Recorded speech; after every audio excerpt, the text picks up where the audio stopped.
Welcome to 360 Tamil. இன்னைக்கு இந்த வீடியோல நம்ம எந்த படத்தோட எக்ஸ்பிளனேஷன் பத்தி பார்க்க போறோம்னா, தமிழ்ல இந்த வருஷம் வெளியான வெப்பம் குளிர் மழை அப்படின்ற படத்தை பத்தி தான் பார்க்க போறோம். ஒரு சென்சிட்டிவான டாபிக் எடுத்து காமெடியாவும் ரொம்ப எமோஷனலாவும் சொல்லியிருப்பாங்க. கண்டிப்பா இந்த படம் உங்க எல்லாருக்குமே பிடிக்கும் நம்புறேன். பார்க்கணும்னு நினைக்கிறவங்க ஃபுல்லா கூட பாருங்க. இல்ல கதை தெரிஞ்சுக்கிட்டா போதும்னு நினைக்கிறவங்க மேற்கொண்டு இந்த வீடியோவை கண்டினியூ பண்ணுங்க. எக்ஸ்பிளனேஷனுக்குள்ள போறதுக்கு முன்னாடி இந்த வீடியோக்கு ஒரு லைக் போடுங்க. அது மூலியமா இந்த வீடியோ இன்னும் நிறைய பேர்கிட்ட கொண்டு போய் சேர்க்கப்படும். இப்ப டைம் வேஸ்ட் பண்ணாம நம்ம நேரடியா எக்ஸ்பிளனேஷனுக்குள்ள போயிடலாம். படத்தோட ஸ்டார்டிங் சீனே 80ஸ்ல நடக்கிற மாதிரி தான் நமக்கு காட்டுறாங்க. ஒரு பெரியவர் இருக்காரு பாத்தீங்களா, மாட்டை மேட்டிங்காக ஒரு இடத்துக்கு கூட்டு போறாரு. நம்ம ஹீரோவோட அப்பா தான் நிறைய காளைகள்லாம் வச்சிருப்பாரு. அந்த இடத்துக்கு தான் இந்த பெரியவர் கூட்டு போயிட்டு இருக்காரு. இப்ப பசங்க இருக்காங்க பாத்தீங்களா, பார்க்கணுன்ற மாதிரி அந்த இடத்துக்கு வந்துட்டு இருக்காங்க. பசங்க எல்லாம் எட்டி பாக்குறத ஹீரோவோட அப்பாவும் கவனிச்சிடுறாரு. மீட்டிங் பண்ற இடத்துக்கு நீங்க எதுக்காக வந்தீங்க போங்கன்ற மாதிரி விரட்டிலாம் விட்டுட்டு இருக்காரு. அதே மாதிரி இவரோட பொண்ணு இருக்காங்க பாத்தீங்களா, ஜன்னல்ல இருந்து கவனிச்சிட்டு இருக்காங்க. கரெக்டா அம்மா அந்த இடத்துக்கு வந்துடுறாங்க. இதெல்லாம் பார்க்க கூடாது போன்ற மாதிரி அனுப்பி விட்டுறாங்க. அவங்க உட்காந்து பார்த்துட்டு இருக்காங்க. அப்படியே கட் பண்ணி பல வருஷங்கள் ஓடுற மாதிரி நமக்கு காட்டுறாங்க. இந்த வேலை எல்லாம் பண்ணிட்டு இருந்தாரு பாத்தீங்களா, அவர் இறந்து போயிடுறாரு. அவரை பொறுத்த வரைக்கும் நிறைய பொண்ணுங்க இருப்பாங்க, ஒரே ஒரு பையன் மட்டும் தான் இருப்பாரு.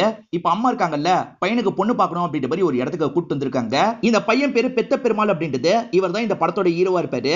அந்த பொண்ணோட பேரு பாண்டி அப்படின்றது. ரெண்டு பேருக்கும் ஒருத்தர் பிடிச்சிருக்கு. வீட்டை சேர்ந்தவங்களுக்கும் அந்த பொண்ணை பிடிச்சிருக்கு. அதனால பேசி முடிச்சிடுறாங்க. இவங்க ரெண்டு பேருக்குமே நல்லபடியா கல்யாணம் முடிஞ்சிருது. அப்படியே 5 வருஷம் கழிச்சு நடக்கிறத நமக்கு காட்டுறாங்க. இந்த ஊர்ல திரின்ற ஒரு பெரியவர் இருக்காரு. இப்ப ரெண்டு பசங்களை கூப்பிட்டு வேலையை விடுறாரு. நான் தான் பண்ணுவேன் ரெண்டு பேருமே சண்டை போடுறாங்க. இந்த வேலையை இவன் பண்ணட்டோம்டா, உனக்கு வேற வேலை தரேன் அப்படின்ற மாதிரி இன்னொன்னு பையனை பக்கத்துல கூப்பிடுறாரு. என் வீட்டுல போய் ஒரு தூக்காளி எடுத்துக்கோ, தூக்கு படிக்கல் கேட்டு வாங்கிட்டு வா, எங்க கிடைச்சாலும் சரிதான் அப்படின்ற மாதிரி சொல்லிட்டாரு. சரி தாத்தா அப்படின்ற மாதிரி இந்த பையன் இருக்கான் பாத்தீங்களா, வேகமா இங்க இருந்து கிளம்பிடுறான். யோ சின்ன பையன் கிட்ட போய் இதையா கேப்ப அப்படின்ற மாதிரி பக்கத்துல இருக்க நபரும் இவரை போட்டு திட்டுறாரு. இவர் சந்தோஷமா சிரிக்கிறாரு.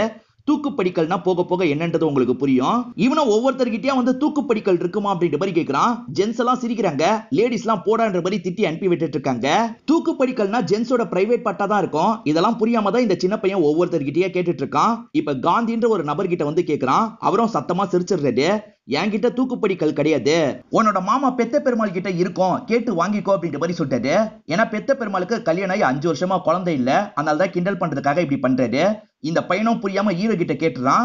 யாரா என்கிட்ட கேட்க சொல்லி சொன்னது, ஒழுங்கா போன்ற மாதிரி அடிச்சிடுறாரு. திரின்ற பெரியவர் தானே கேட்க சொல்லி சொன்னாரு. அதனால திரியோட வீட்டுக்கு வந்து திரிய போட்டு இவர் பயங்கரமா திட்டிட்டு இருக்காரு. அப்படியே கட் பண்ணி நம்ம ஈரினை காட்டுறாங்க. ஈரின் ஸ்கூல் டீச்சர் மாதிரி தான் வேலை பாக்குறாங்க போல. இப்ப பசங்களுக்கு எல்லாம் பாடம் எடுத்துட்டு இருக்காங்க. அதெல்லாம் முடிச்சுட்டு இவங்க ஃப்ரெண்டு கூட கிளம்பிட்டு இருக்காங்க. பார்த்தா இந்த பையன் உட்காந்து அழுதுட்டு இருக்கான். என்னாச்சுன்னு கேட்கும் போது மாமா அடிச்சிட்டாருன்னு சொல்றான். நீ என்ன பண்ண அப்படின்ற மாதிரி இவங்களும் கேக்குறாங்க. நான் தூக்கு படிக்கல் தான் கேட்டேன் அப்படின்ற மாதிரி சொல்றான். இது ஈரனுக்கு புரிஞ்சு சிரிக்கிறாங்க. ஆனா பக்கத்துல இருக்க ஃப்ரெண்டுக்கு புரிய மாட்டேங்குது. அப்படின்னா என்னன்ற மாதிரி புரியாத மாதிரி கேக்குறாங்க. ஈரன் இருக்காங்கல்ல, இரு வரைஞ்சு காட்டுறேன் அப்படின்ற மாதிரி அவங்க கையில வரைஞ்சு காட்டுறாங்க. அதுக்கப்புறம் தான் அந்த லேடிக்கும் புரியுது. அந்த லேடியும் சிரிக்கலாம் ஆரம்பிக்கிறாங்க. சரி விடுடா அப்படின்ற மாதிரி ஈரன் தான் அந்த பையனை சமாதானப்படுத்திட்டு இருக்காங்க. ஆக்சுவலா ஹீரோவோட அப்பா மேட்டிங் பண்ற வேலை தானே பண்ணிட்டு இருந்தாரு. ஹீரோவும் அதே வேலை தான் பண்றாரு. ஆனா இப்ப டெக்னாலஜி எல்லாம் வளர்ந்துருதுல, ஊசி மூலியமா தான் இந்த ப்ராசஸ் பண்ணிட்டு இருக்காரு. ஹீரோவும் ப்ராசஸ் எல்லாம் முடிச்சு கண்டிப்பா இந்த வாட்டி குட்டி போட்டுறோம்னு சொல்லிட்டாரு.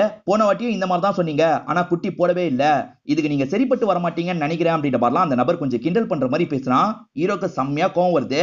ஹீரோக்கு 5 வருஷமா குழந்தை இல்லல்ல, இதை நினைச்சு அம்மாவும் பயங்கர வருத்தத்துல இருக்காங்க.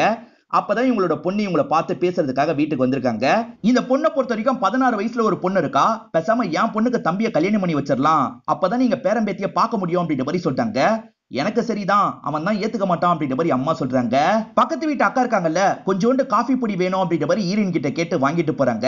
இதெல்லாம் தள்ளி இருக்க மாமியார் கவனிக்கிறாங்கல்ல, ஈரினை போட்டு பயங்கரமா கத்துறாங்க. யாரு கேட்டாலும் இப்படிதான் தந்துட்டு இருப்பியா அப்படின்ற மாதிரிலாம் கேக்குறாங்க. குழந்தை பெக்காம இருக்காங்கல்ல, அந்த கோவத்தை மனசுல வச்சுதான் இப்படி பேசுறாங்க. இப்ப நர்சம்மாவும் ஈரினை பார்த்து பேசுறதுக்காக வீட்டுக்கு வந்திருக்காங்க.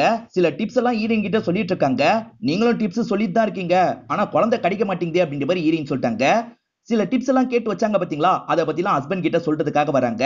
அதே சமயம் மாமியார் எப்ப பாரு திட்டிக்கிட்டே இருக்காங்கல்ல, அதை பத்தியும் சொல்றாங்க. என் அம்மாவை பத்தி தான் உனக்கு தெரியும்ல, அதை நினைச்சுலாம் நீ ஃபீல் பண்ணது அப்படின்ற மாதிரி சமாதானப்படுத்துறாரு. அப்படியே ரொமான்ஸ் பண்ணவும் ஆரம்பிக்கிறாரு. ஆனா ஹீரோயின் தடுத்துறாங்க. பீரியட்ஸ் முடிஞ்சு ஒரு வாரம் கழிச்சு ரிலேஷன்ஷிப் வச்சா கண்டிப்பா குழந்தை பிறந்துரும் அப்படின்ற மாதிரி தான் அந்த நர்ஸாக்கா சொல்லியிருப்பாங்க. அதுக்கு இன்னும் நாள் இருக்கு, பேசாம படுங்க அப்படின்ற மாதிரி சொல்றாங்க. அதை மீறி இவரை ட்ரை பண்றாரு. படுங்கன்னு சொல்றேன்ல அப்படின்ற மாதிரி இவங்களும் படுக்க வச்சிடுறாங்க. ஹீரோவும் சந்தைக்கு கிளம்பிட்டு இருக்காரு. அம்மாவும் என்னெல்லாம் வாங்கணும் அப்படின்றத பையன் கிட்ட சொல்லிட்டு இருக்காங்க. ஈரினோ வாசல்ல இருந்து உள்ள வாங்கன்ற மாதிரிலாம் கூப்பிட்டு இருக்காங்க. வெளியே வந்துட்டு உள்ள எல்லாம் போக கூடாது, அவ கிடக்குறா, நீ கிளம்பு அப்படின்ற மாதிரி அம்மா சொல்லிட்டாங்க. சரின்ற மாதிரி இவரும் இங்க இருந்து கிளம்பி போயிடுறாரு. ஆக்சுவலா ஹீரோயின் அம்மா வீட்டுக்கு போறேன்னு கேட்கறதுக்காக தான் கூப்பிட்டுருப்பாங்க. இப்ப அம்மா வீட்டுக்கு அம்மாவை பாக்குறதுக்காக வந்துடுறாங்க. மாமியார் கிட்ட கொஞ்சம் அட்ஜஸ்ட் பண்ணி நடந்துக்கோ, 5 வருஷம் குழந்தை இல்லல்ல, கொஞ்சம் பேசதான் செய்வாங்க அப்படின்ற மாதிரி அம்மாவும் இவங்க கிட்ட சொல்றாங்க. 5 வருஷம் குழந்தை இல்லனால இவங்களுக்குள்ள எந்த பிரச்சனையும் வரலன்ற மாதிரி நமக்கு காட்டுறாங்க. இவங்க 2 பேருமே சந்தோஷமா தான் இருந்துட்டு இருக்காங்க. இப்ப திரின்ற அந்த பெரியவரை காட்டுறாங்க. அவர் முதுகு தேய்க்க கஷ்டப்படுறாரு. அந்த வழியா தான் ஹீரோயின் நடந்து போறாங்க. நீ கொஞ்சம் தேய்ச்சி விடுமான்னு சொல்றாரு. சரின்ற மாதிரி இவங்களும் உட்காந்து தேய்ச்சி எல்லாம் விட்டுட்டு இருக்காங்க. கரெக்டா இந்த இடத்துக்கு ஹீரோ வந்துடுறாரு. ஹீரோவை நிறுத்தி இவரும் ஒரு முக்கியமான விஷயத்தை பத்தி பேச ஆரம்பிக்கிறாரு. வருஷம் வருஷம் கோயில்ல ஹீரோக்கு தான் மரியாதை செலுத்துவாங்க. ஆனா அந்த விஷயத்தை எப்படியாவது தட்டி பறிக்கணும் அப்படின்ற மாதிரி காந்தின்னு ஒருத்தர் நினைக்கிறாரு. அதாவது ஸ்டார்டிங் ஹீரோவை கிண்டல் பண்றதுக்காக அந்த சின்ன பையனை அனுப்பி விட்டார் பாத்தீங்களா, அவர் தான் அப்படி நினைக்கிறாரு. அதை பத்தி தான் இந்த பெரியவர் சொல்லிட்டாரு. கவலைப்படாதீங்க, எப்படி சமாளிக்கணும்னு எனக்கு தெரியும், நான் பாத்துக்கிறேன் அப்படின்ற மாதிரி ஹீரோவும் பெரியவர்கிட்ட சொல்லிட்டு கிளம்புறாரு. இந்த வாட்டியும் ஹீரோக்கு தான் மரியாதை எல்லாம் செலுத்துறாங்க. இப்படி ஹீரோக்கு மரியாதை செலுத்த காரணம் இருக்கு. ஏன்னா ஹீரோவோட பாட்டன் தான் இந்த கோயிலை கட்டியிருப்பாரு. ஒவ்வொரு வாட்டியும் இவருக்கே மரியாதை செலுத்துறாங்கல்ல, இதெல்லாம் காந்திக்கு சுத்தமா பிடிக்க மாட்டேங்குது. இப்ப காந்தி இருக்காரு பாத்தீங்களா, பஞ்சாயத்துல எல்லார்கிட்டயும் பேசுறதுக்காக வந்துடுறாரு. சில வருஷத்துக்கு முன்னாடி எல்லாருமே காசு போட்டு தான் சீரமைச்சிருக்கோம், எதுக்காக எல்லா வாட்டியும் அவனுக்கே முதல் மரியாதை தரணும், நம்மளும் முதல் மரியாதை எல்லாம் பெறலாம் அப்படின்ற மாதிரி சொல்லிட்டாரு.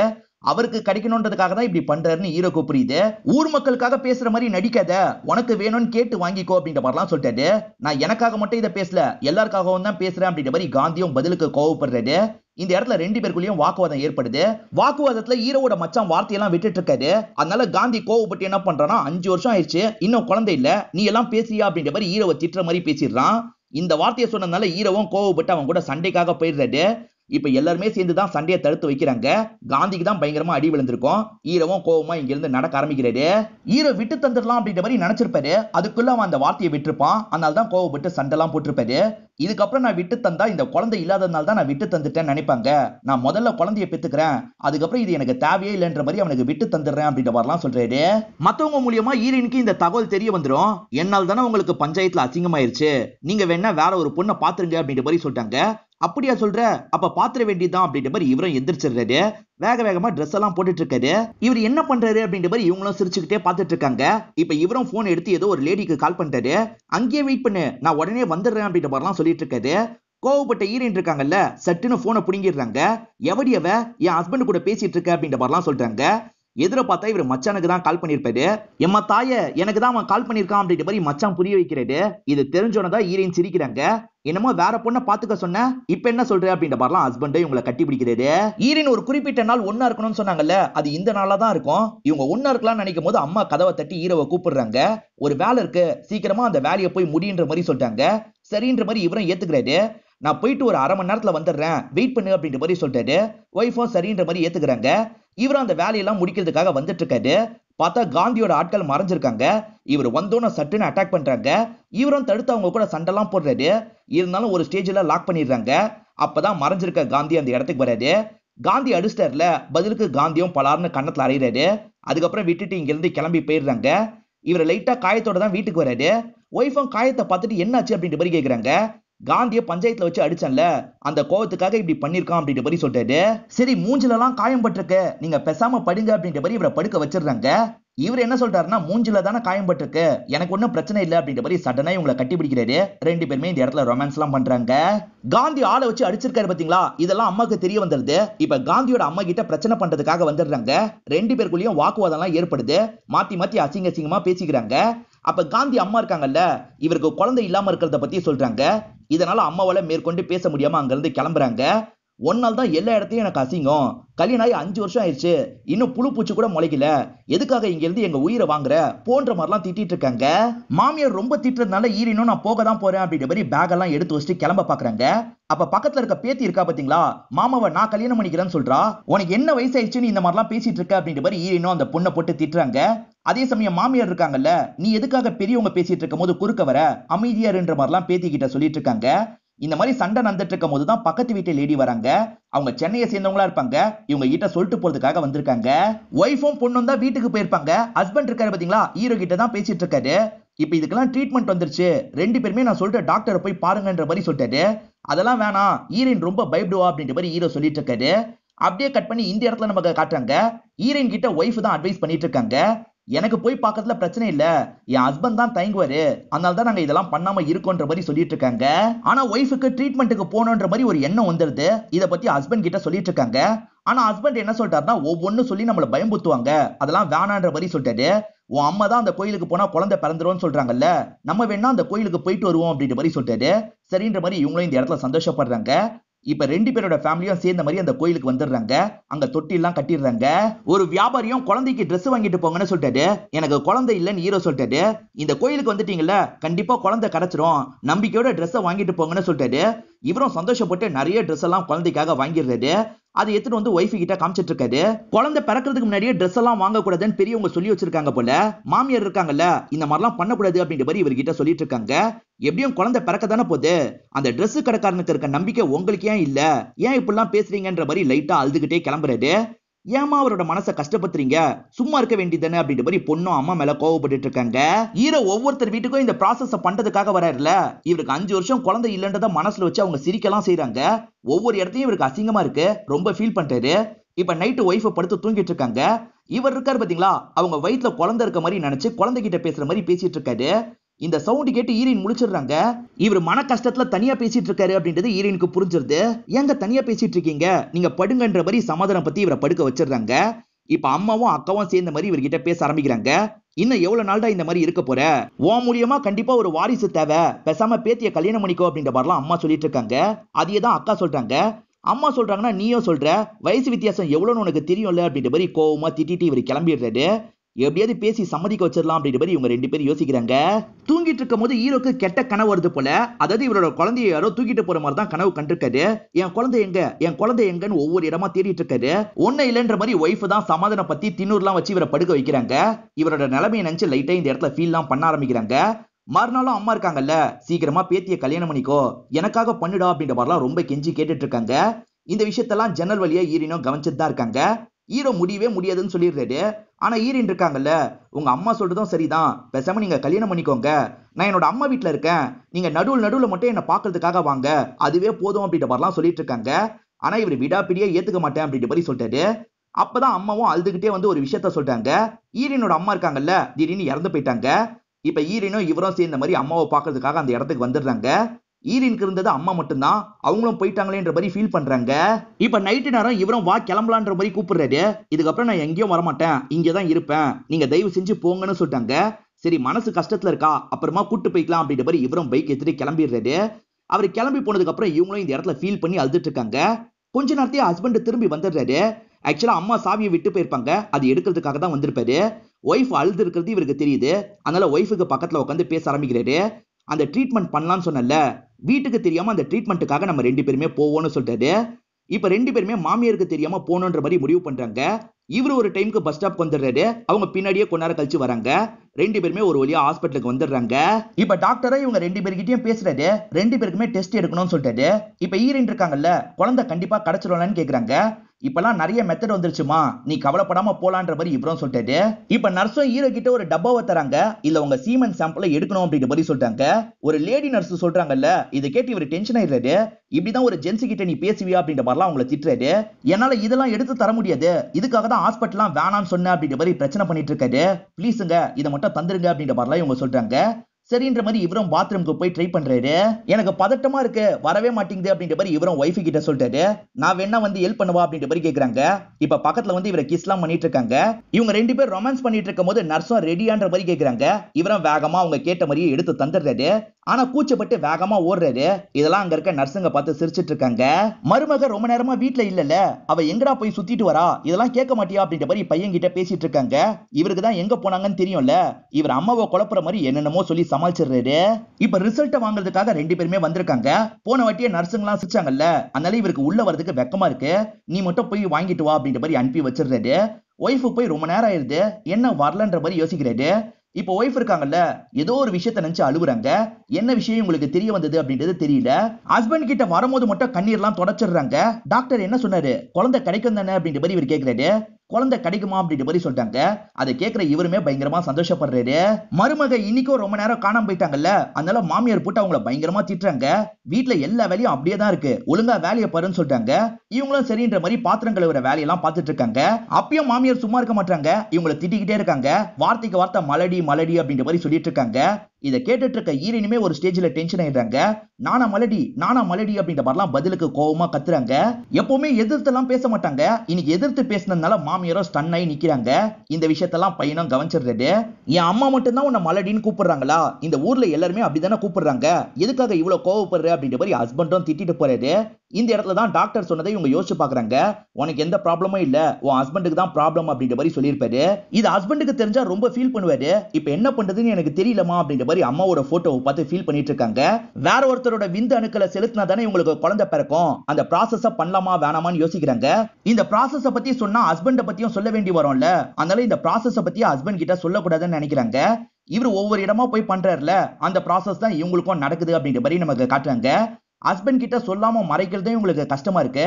நைட்டு நேரத்துல ஹஸ்பண்ட் காலு கீழே உட்காந்து பயங்கரமா இவங்க அழுது ஃபீல் பண்ணிட்டு இருக்காங்க. ஒரு நாள் ஈரினோ வாந்தி எடுக்கிறாங்க. நைட்டு என்ன சாப்பிட்டது செட் ஆகலையா அப்படின்ற மாதிரி ஹீரோ கேட்டுட்டு இருக்காரு. பக்கத்துல ஒரு பாட்டி இருப்பாங்க. இன்னுமா புரியல, அவளுக்கு குழந்தை பிறக்க போகுது அப்படின்ற மாதிரி சொல்றாங்க. இதை கேட்கிற இவருமே பயங்கரமா சந்தோஷப்படுறாரு. இப்ப நல்லபடியே உங்களுக்கு குழந்தை பிறக்கிறத நமக்கு காட்டுறாங்க. ஆண் குழந்தை தான் பிறந்திருக்கும். இவர் பயங்கரமா சந்தோஷப்படுறாரு. காந்தியும் இவரும் சண்டை போட்டுப்பாங்கல்ல, இப்ப சமாதானம் ஆயிடுறாங்க. அந்த மரியாதையை இந்த வாட்டி நீயே வச்சுக்கோ அப்படின்ற மாதிரிலாம் சொல்லிட்டாரு. அதே மாதிரி பையனுக்கு ஸ்விம்மிங்லாம் கத்து தராரு. பையன் கூட எப்ப பாரு விளையாடிட்டு இருக்காரு. இந்த ப்ராசஸ்னால தான் இந்த பையன் பிறந்திருக்கான்றது தெரிய வந்தா ஹஸ்பண்ட் கோவப்பட வாய்ப்பு இருக்குல்ல, என்னைக்கும் அதை பத்தி எல்லாம் தெரியக்கூடாது அப்படின்ற மாதிரி இவங்களும் கோயில்ல உட்காந்து வேண்டிட்டு இருக்காங்க. இப்ப ஹீரோவும் நர்ஸு கிட்ட பேசிட்டு இருக்காரு. ரெண்டு பேருமே ரொம்ப நேரமா பேசிட்டு இருக்காங்க. இந்த நர்ஸ் மூலியமா ஏதாவது தெரிய வந்துருமா அப்படின்ற மாதிரி ஈரினும் பதட்டமா லாங்ல இருந்து கவனிச்சிட்டு இருக்காங்க. ஒரு ஸ்டேஜ்ல பேசி முடிச்சுட்டு உங்களுக்கு பக்கத்துல வந்துட்டு இருக்காரு. ரொம்ப நேரமா என்ன பேசுனீங்க அப்படின்ற மாதிரிலாம் கேக்குறாங்க. இவர் என்ன சொல்றாருன்னா, தடுப்பூசி போடுறதுக்காக வந்திருக்காங்களாம், பையனுக்கும் ஊசி போட்டு வந்துருவோம், என்ன சொல்ற அப்படின்ற மாதிரி ஒய்ஃபை கூட்டு போறாரு. அந்த இடத்துக்கு வந்த ஹீரோயின் ரொம்ப பதட்டமா மாறிடுறாங்க. காரணம் இவங்களுக்கு ட்ரீட்மெண்ட்லாம் ஒரு டாக்டர் குத்தாரு பாத்தீங்களா, அந்த டாக்டர் தான் அங்க உட்காந்து இருக்காரு. ஐயோ, இவர் பார்த்து அதை பத்தி பேசிட்டா பிரச்சனையே அப்படின்ற மாதிரிலாம் யோசிக்கிறாங்க. இப்ப பக்கத்துல வரும்போது தலைவலிக்குது, நான் டீ குடிச்சிட்டு வரேன்ற மாதிரி அங்க இருந்து கிளம்பிடுறாங்க. இப்ப ஹஸ்பண்ட் மட்டும் அந்த வேலையெல்லாம் பார்த்து முடிச்சிடுறாரு. இன்னைக்கு தப்புச்சிட்டோம், என்னைக்காவது தெரிய வந்ததுன்னா என்ன பண்றது அப்படின்ற மாதிரி இவங்களும் ரொம்ப பயத்துல இருக்காங்க. ஏன் ஒரு மாதிரி இருக்கு அப்படின்ற மாதிரி ஹஸ்பண்ட் கேட்கிறாரு. எல்லாத்தையும் சொல்லிடலாம்னு யோசிக்கிறாங்க. ஸ்டார்டிங்ல இருந்து நடந்த எல்லா விஷயத்தையும் சொல்லிடுறாங்க. இதை கேட்கிற ஹஸ்பண்ட் பயங்கரமா ஷாக் ஆயிடுறாரு. அவங்க பிடிச்சிருக்க கையை தட்டி விட்டு இங்க இருந்து நடக்க ஆரம்பிக்கிறாரு. பையனும் வேகமா ஓடி வந்து கட்டி பிடிக்கலான்னு பாக்குறான். தடிக்கு கீழே விழுந்துடுறான். பையன் விழுந்ததை கவனிச்சும் இவர் கவனிக்காத மாதிரி போறாரு. என்னடா கவனிக்காம போற அப்படின்ற மாதிரி அம்மா தான் பையனை எழுப்புறாங்க. காந்தியும் ஹீரோவும் ஃப்ரெண்ட்ஸ் மாதிரி மாறிட்டாங்கல்ல. காந்தி ஆட்கள் கிட்ட பேசிட்டு இருக்காரு. பெத்த பெருமாள் அண்ணன் அளவுக்கு கம்பை யாராலையும் சுத்த முடியாதுன்னு சொல்லிட்டாரு. அண்ணன் இங்க வாங்கன்ற மாதிரி கூப்பிடுறாரு. அப்படி கூப்பிட்டவரு லைட்டா சிரிச்சிட்டு இருக்காரு. நம்மளை கிண்டல் பண்ணி தான் சிரிக்கிறான் போல அப்படின்ற மாதிரி ஹீரோக்கு தோணுது. எதுக்காக சிரிச்சாலும் நம்மளை பார்த்து சிரிக்கிற மாதிரியே சில சமயம் தோணும் பாத்தீங்களா, அந்த மாதிரி தோணி தான் பக்கத்துல வந்து அவர் அடிச்சிடுறாரு. இப்ப அங்க இருக்க எல்லா ஆட்களையும் கம்பு வச்சு அடிக்கிறாரு. ஏன் அடிக்கிறாரு, எதுக்காக அடிக்கிறாருன்னு புரியாமையே இவங்க அடியெல்லாம் வாங்கிடுறாங்க. ஹீரோவும் தனியா இருக்க ஒரு இடத்துக்கு வந்துடுறாரு. இவரோட ஆணுறுப்ப கோவமா பாக்குறாரு. அதை இவரே காயப்படுத்துற மாதிரி அடி அடின்னு அடிச்சிட்டு இருக்காரு. இப்ப காயப்பட்டதுனால கொஞ்சம் தட்டி தட்டி நடக்கிறாரு. ஏன்டா தட்டி தட்டி நடக்கிறேன்ற மாதிரி திரி கேட்கிறாரு. இவரும் திரிக்கு பக்கத்துல உட்காந்து எல்லா விஷயத்தையும் சொல்லலாம்னு நினைக்கிறாரு. உன்கிட்ட சொன்னா ஊர் முழுக்க நீ பரப்பிடுவ, உன்கிட்ட எல்லாம் சொல்ல மாட்டேன் அப்படின்ற மாதிரி எந்திரிச்சு அங்க இருந்து கிளம்பிடுறாரு. ஒரு கடை வச்சிருக்க பாட்டியும் கொஞ்ச நேரம் கடையை கவனிச்சுக்கோங்க அப்படின்ற மாதிரி திரியோட பொறுப்புல கடையை விட்டுட்டு கிளம்பிடுறாங்க. திரியும் உட்காந்துட்டு இருக்காரு. பசங்க என்ன பண்றாங்கன்னா, பின் வழியா கடையில இருக்க பொருள் எல்லாம் திருடிட்டு இருக்காங்க. கரெக்டா அந்த பாட்டி அந்த இடத்துக்கு வந்துடுறாங்க. என் கடையிலேயே திருடுறீங்க அப்படின்ற மாதிரி ரெண்டு பசங்களையும் துரத்தலாம் ஆரம்பிக்கிறாங்க. அந்த ரெண்டு பேர்ல ஒரு பையன் ஹீரோவோட பையனா இருப்பான். ஏன்பா உன் பையனுக்கு நல்லதெல்லாம் சொல்லி வளர்க்க மாட்டியா, என் கடையில வந்து திருடுறான் அப்படின்ற மாதிரிலாம் திட்டுறாங்க. இவரும் பையனை முறைச்சு பாக்குறாரு. மேற்கொண்டு எதுவுமே பேசாம கோவமா அங்க இருந்து நடந்து போயிடுறாரு. ஈரன் இருக்காங்கல்ல, பையன் கூட கொஞ்சம் விளையாடிட்டு இருக்காங்க. இதை பாக்குற இவர் பயங்கரமா கோவப்படுறாரு. இவங்களை பார்த்து முறைக்கிறாரு. அவர் முறைக்கிறதுனால இவங்களும் பையனை கொஞ்சம் விலைக்கு வச்சிடுறாங்க. அதே மாதிரி ஹஸ்பண்ட் கிட்ட பேசுற மாதிரி கையை பிடிக்கிறாங்க. என் கையை மட்டும் தொடாத, ஒழுங்கா விலைக்கு போயிடு அப்படின்ற மாதிரிலாம் கோவமா திட்டிட்டு அங்க இருந்து கிளம்புறாரு. இதெல்லாம் பார்த்து இவங்களும் ஃபீல் பண்றாங்க. ஹீரோ சந்தைக்கு கிளம்பிட்டு இருக்காரு. அம்மா இருக்காங்கல்ல, பேரனும் வாங்கணும்னு சொல்றான், இவனையும் கூட்டு போ அப்படின்ற மாதிரி அனுப்பி வைக்கிறாங்க. இவருக்கு கூட்டு போறதுல சுத்தமா விருப்பமே கிடையாது. தோல்ல கையை வச்சு பிடிச்சிருக்கான். இவரும் தட்டி தட்டி விடுறாரு. இப்ப சந்தைக்கு கூட்டு வந்துடுறாரு. இவன் எதெல்லாம் கேட்கறானோ தாங்கன்ற மாதிரி அங்க இருக்க கடைக்காரர் கிட்ட சொல்லிடுறாரு. சைலண்டா வண்டி எடுத்துட்டு அங்க இருந்து கிளம்ப ஆரம்பிச்சிடுறாரு. இப்ப வீட்டுக்கு வந்தவர் பையன் காணோன்ற மாதிரிலாம் அம்மா கிட்ட டிராமா பண்ணிட்டு இருக்காரு. ஏன்டா இவ்வளவு ஃபீல் பண்ற, பையன் உனக்கு முன்னாடியே வந்து சேர்ந்துட்டான் அப்படின்ற மாதிரி அம்மா சொல்லிட்டாங்க. இது வந்துட்டானா அப்படின்ற மாதிரி யோசிச்சுக்கிட்டே இவரும் பையனை பாக்குறதுக்காக வராரு.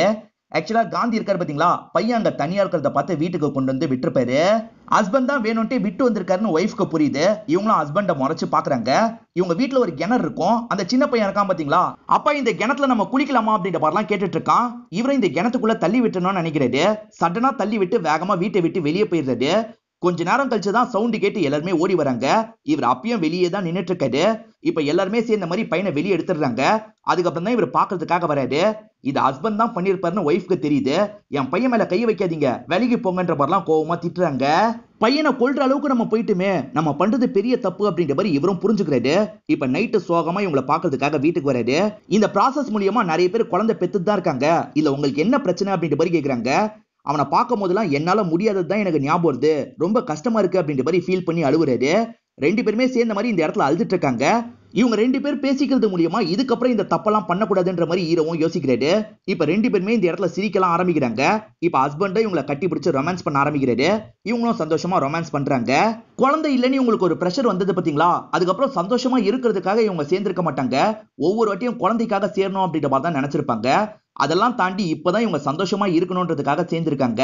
இதோட விளைவா ஹீரோனும் பிரெக்னன்ட் ஆயிடுறாங்க. டாக்டர் சொன்னதை தாண்டி இவங்க பிரெக்னன்ட் ஆயிருக்காங்க அப்படின்ற மாதிரி நமக்கு காட்டுறாங்க. என்னப்பா ஒரு குழந்தையோட நிறுத்துவன்னு பார்த்தா உன் அப்பா மாதிரி நிறைய குழந்தை பெத்துப்ப போலியே அப்படின்ற மாதிரி எல்லாருமே கிண்டல் பண்ணிட்டு இருக்காங்க.